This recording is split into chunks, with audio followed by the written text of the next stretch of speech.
Hello दोस्तों, मैं रुचि शुक्ला आज आप लोगों को निर्मला उपन्यास का 5वां भाग सुनाने जा रही हूँ। कृपया ध्यान से सुनिएगा और इसके पहले की कहानी जानने के लिए मेरे चैनल को सब्सक्राइब करिए और बाकी के 4 भाग को सुनिए ताकि आगे की कहानी आप लोगों को अच्छे से समझ में आए। निर्मला का विवाह हो गया, ससुराल आ गई। वकील साहब का नाम मुंशी तोताराम। सांवले रंग के मोटे ताजे आदमी थे। उम्र तो अभी 40 से अधिक न थी, पर वकालत के कठिन परिश्रम ने सिर के बाल पका दिए थे। व्यायाम करने का अवकाश न मिलता था, यहाँ तक कि कभी कहीं घूमने न जाते, इसीलिए तोंद निकल आई थी। देह स्थूल होते हुए भी आए दिन कोई न कोई शिकायत रहती थी। मंदाग्नि और बवासीर से तो उनका चिरस्थायी संबंध था, अतएव बहुत फूक फूक कर कदम रखते थे। उनके 3 लड़के थे। बड़ा मनसाराम 16 वर्ष का था, मझला जियाराम 11 और सियाराम 7 वर्ष का था।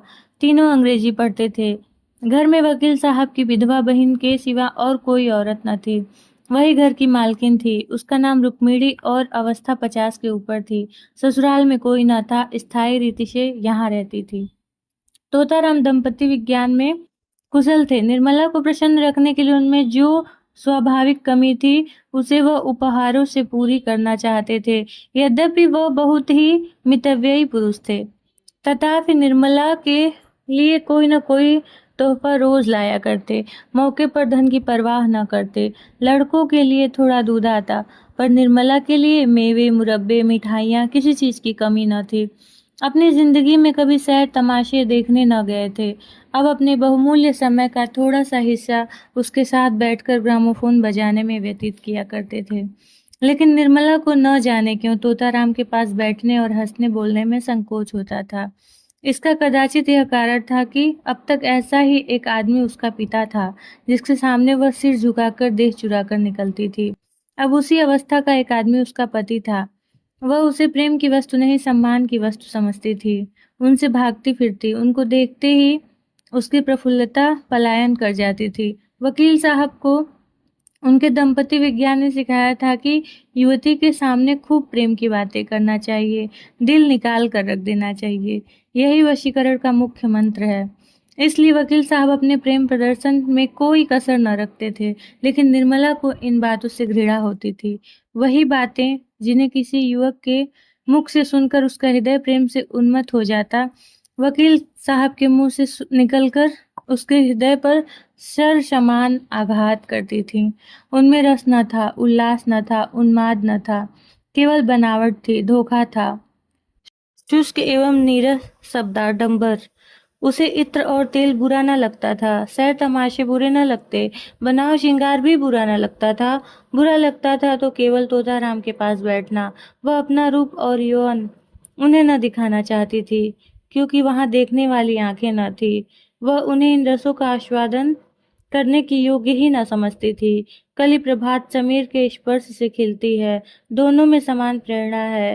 निर्मला के लिए वह प्रभात समीर कहाँ था। पहला महीना गुजरते ही तोताराम ने निर्मला को अपना खजांची बना लिया। कचहरी से आकर दिन भर की कमाई उसी को देते। उसका ख्याल था निर्मला इन रुपयों को देखकर फूली न समाएगी। निर्मला बड़े शौक से इस पद का काम अंजाम देती, एक एक पैसे का हिसाब लिखती।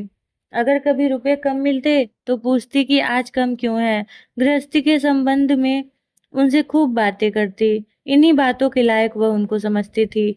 ज्यों ही कोई विनोद की बात उनके मुंह से निकल जाती, उसका मुख मलिन हो जाता था। निर्मला जब वस्त्राभूषणों से अलंकृत होकर आईने के सामने खड़ी होती और उसमें अपने सौंदर्य की सुषमापूर्ण आभा देखती, तो उसका हृदय एक सदृश कामना से तड़प उठता था। उस वक्त उसके हृदय में एक ज्वाला सी उठती। मन में आता इस घर में आग लगा दूं। अपनी माता पर क्रोध आता, पर सबसे अधिक क्रोध बेचारे निरपराध तोताराम पर आता। वह सदैव इस बात से जला करती, बाका सवार बड़े लट्टू तट पर सवार होना कब पसंद करेगा, चाहे उसे पैदल ही क्यों न चलना पड़े। निर्मला की दशा उसी बाके सवार की सी थी। वह उन पर सवार होकर उड़ना चाहती थी। वह उल्लासमयी विद्युत गति का आनंद उठाना चाहती थी। तट के हिनहिनाने और कनौतियां खड़ी करने से क्या आशा होती। संभव था कि बच्चों के साथ हंसने खेलने से वह अपनी दशा को थोड़ी देर के लिए भूल जाती। कुछ मन हरा हो जाता, लेकिन रुक्मिणी देवी लड़कों को उसके पास भटकने भी न देती, मानो वह कोई पिशाचिनी है जो उन्हें निगल जाएगी। रुक्मिणी देवी के स्वभाव सारे संसार से निराला था। यह पता लगाना कठिन था कि वह किस बात से खुश होती हैं और किस बात से नाराज। एक बार जिस बात से खुश हो जाती थी, दूसरी बार उसी बात से जल जाती थी। अगर निर्मला अपने कमरे में बैठती तो कहती कि न जाने कहाँ की मनहूसीन है। अगर वह कोठे पर चढ़ जाती या महरियों से बातें करती तो छाती पीटने लगती। न लाज है न शर्म, निगोड़ी ने हया भून खाई। अब क्या कुछ दिनों में बाजार में नाचेगी। जब से वकील साहब ने निर्मला के हाथ में रुपए पैसे देने शुरू किए, रुक्मिणी उसकी आलोचना करने पर आरूढ़ हो गई थी। उन्हें मालूम होता था कि अब प्रलय होने में बहुत थोड़ी कसर रह गई है। लड़कों को बार बार पैसे की जरूरत पड़ती। जब तक खुद स्वामिनी थी, उन्हें बहला दिया करती थी। अब सीधे निर्मला के पास भेज देती। निर्मला को लड़कों का चटोरपन अच्छा न लगता था। कभी कभी पैसे देने से इनकार कर देती। रुक्मिणी को अपने वाग्वाड़ सर करने का अवसर मिल जाता। अब तो मालकिन हुई है, लड़के काहे के जिएंगे। बिना माँ के बच्चों को कौन पूछे। रुपयों की मिठाइयाँ खाते थे, अब धेले धेले को तरसते हैं। निर्मला अगर चिढ़कर किसी दिन बिना कुछ पूछे ताछे पैसे दे देती तो देवी जी उसकी दूसरी आलोचना करती। इन्हें क्या, लड़के मरे या जिए, इनकी बला से। माँ के बिना कौन समझाए कि बेटा बहुत मिठाई मत खाओ, आई गई तो मेरे किए जाएगी, उन्हें क्या। यहीं तक होता तो निर्मला शायद जल जब्त कर जाती, पर देवी तो खुफिया पुलिस की सिपाही की भांति निर्मला का पीछा करती रहती थी। अगर वो कोठे पर खड़ी है तो अवश्य किसी पर निगाह डाल रही होगी। मरी से बातें करती है तो अवश्य उनकी निंदा करती होगी। बाजार से कुछ मंगवाती है तो अवश्य कोई विलास वस्तु होगी। वह बराबर उसके पत्र पढ़ने की चेष्टा किया करती, छिप छिप कर उसकी बात सुना करती। निर्मला उनकी दोधारी तलवार से कांपती रहती थी। यहाँ तक कि उसने एक दिन पति से कहा, आप जरा जीजी को समझा दीजिए, क्यों मेरे पीछे पड़ी रहती हैं। तोताराम ने तेज होकर कहा, तुम्हें कुछ कहा है क्या। रोज ही कहती हैं, बात मुंह से निकालना मुश्किल है। अगर उन्हें इस बात की जलन हो कि यह मालकिन क्यों बनी हुई है तो आप उन्हीं को रुपए पैसे दीजिए। मुझे ना चाहिए, वही मालकिन बनी रहें। मैं तो केवल इतना ही चाहती हूँ कि मुझे ताने मेहने न दिया करें। यह कहते कहते निर्मला की आंखों में आंसू बहने लगे। तोताराम को अपना प्रेम दिखाने का यह बहुत अच्छा मौका मिला। बोले, मैं आज ही उनकी खबर लूंगा, साफ कर दूंगा। अगर मुंह बंद करके रहना है तो रहो, नहीं तो अपनी राह लो। इस घर की स्वामिनी वह नहीं तुम हो, वह केवल तुम्हारी सहायता के लिए हैं। अगर सहायता करने के बदले तुम्हें दिक करती हैं तो उनको यहाँ रहने की जरूरत नहीं। मैंने सोचा था कि विधवा हैं, अनाथ हैं, पाव भर आटा खाएंगी, बड़ी रहेंगी। जब और नौकर चाकर खा रहे हैं तो अपनी बहन ही है। लड़कों की देखभाल के लिए औरत की जरूरत भी थी, रख लिया, लेकिन इसके यह माने नहीं कि वह तुम्हारे ऊपर शासन करें। निर्मला ने फिर कहा, लड़कों को सिखा देती हैं कि जाकर माँ से पैसे मांगो। कभी कुछ कभी कुछ, लड़के आकर मेरी जान खाते हैं। घड़ी भर लेटना मुश्किल हो जाता है। डांटती हूँ तो वह आंखें लाल पीली करके दौड़ती हैं। मुझे समझती हैं कि लड़कों को देखकर जलती है। ईश्वर जानते होंगे कि मैं बच्चों को कितना प्यार करती हूँ। आखिर मेरे ही बच्चे तो हैं, मुझे उनसे क्यों जलन होगी। तोताराम क्रोध से कांप उठे। बोले, तुम्हें जो लड़का दिख करे उसे पीट दिया करो। मैं भी देखता हूँ कि लौंडे शरीर हो गए हैं। मनसाराम को मैं बोर्डिंग हाउस में भेज दूंगा, बाकी दोनों को तो आज ही ठीक किए देता हूँ। उस वक्त तोताराम कचहरी जा रहे थे। डांट डपट करने का मौका न था, लेकिन कचहरी से लौटते ही उन्होंने घर में आकर रुक्मिणी से कहा, क्यों बहन, तुम्हें इस घर में रहना है या नहीं। अगर रहना है तो शांत होकर रहो, यह क्या कि दूसरों का रहना मुश्किल कर दो। रुक्मिणी समझ गई कि बहू ने अपना वार किया, पर वह दबने वाली औरत न थी। एक तो उम्र में बड़ी थी, पर इसी घर की सेवा में जिंदगी काट दी थी।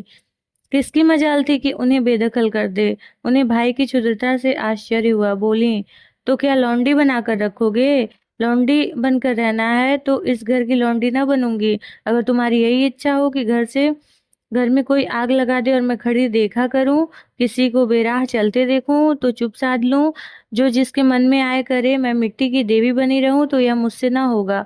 यह क्या हुआ जो तुम इतने आपे से बाहर हो रहे हो। निकल गई सारी बुद्धिमानी। कल की लौंडिया चोटी पकड़कर नाचने लगी, कुछ पूछना न ताछना।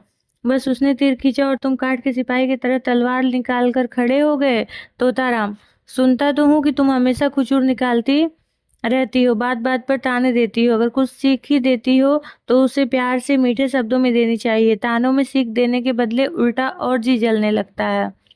रुक्मिणी, तो तुम्हारी यही मर्जी है, किसी बात में न बोलूं, यही सही। लेकिन फिर यह न कहना कि तुम तो घर में बैठी थी, क्यों न सलाह दी।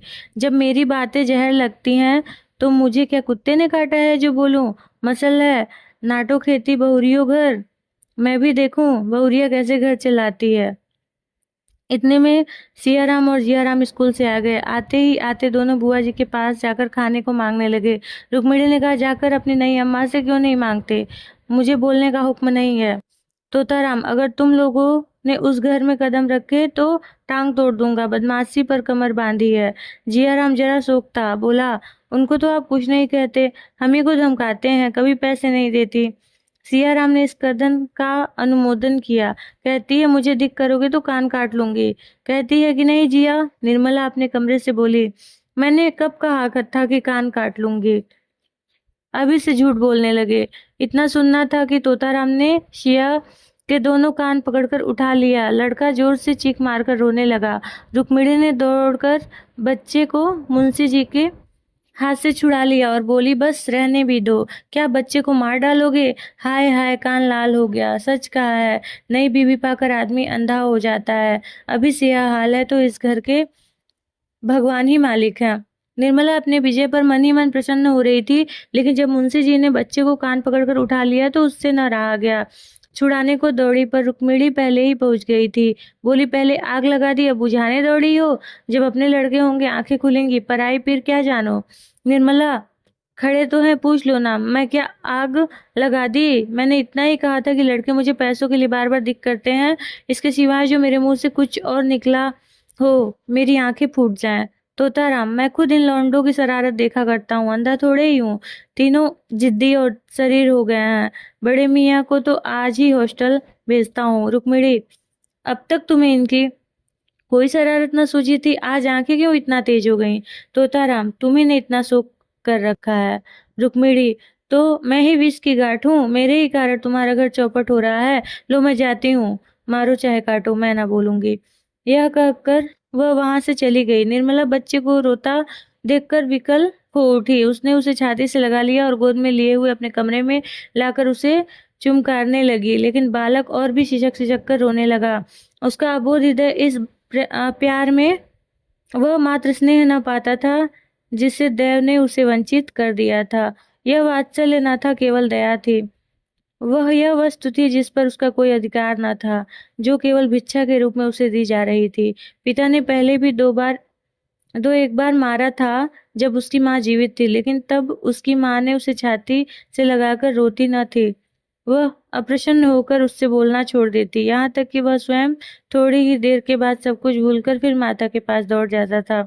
शरारत के लिए सजा पाना तो उसके समझ में आता था, लेकिन मार खाने पर चुमकारा जाना उसकी समझ में न आता था।